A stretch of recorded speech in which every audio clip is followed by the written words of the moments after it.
Hi everyone, I'm Amy Lansky, Director of the Office of National AIDS Policy at the White House. As many of you know, 6 years ago we launched our country's very first comprehensive national HIV/AIDS strategy, and 1 year ago today we released an update to the strategy which serves as our roadmap to a national response to HIV through 2020. So helpful is that the updated strategy has a number of indicators that are used to measure our progress towards achieving the goals of reducing new HIV infections, improving health outcomes among people living with HIV, and reducing disparities. Each of the indicators has a target for 2020 and also targets set for each year. We assess progress by determining whether the annual targets were met in the most recent data available. Today, we are releasing an updated indicator supplement to the strategy. This document includes the most recent indicator data, a summary of progress, and detailed information on how the indicators are measured.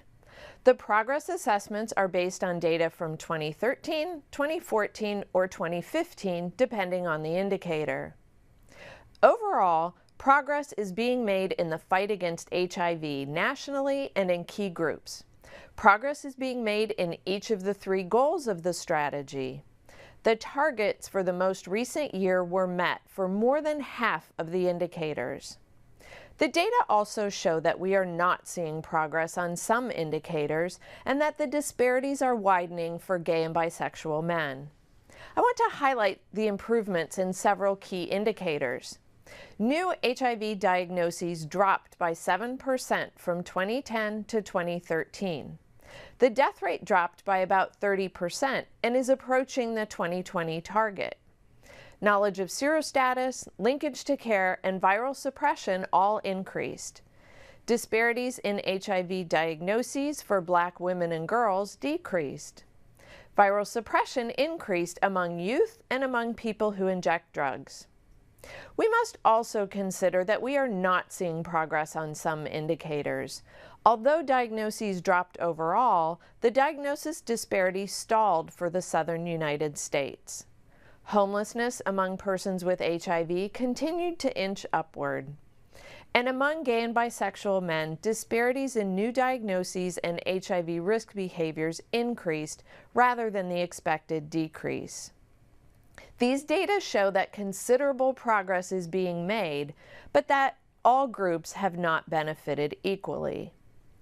Indicators are used to assess progress towards the strategy goals, and annual progress assessments are designed to drive action by federal, state, tribal, and local agencies, organizations, and communities. With the strategy serving as our collective roadmap, we must not let up effort until we achieve our nation's goals. If we let up in areas where we are seeing progress, we risk the possibility that our hard-won gains will be eroded over time. For indicators that did not meet their annual target, we must look carefully at the data and our actions to consider, for example, what needs to be scaled up, intensified, targeted, or changed.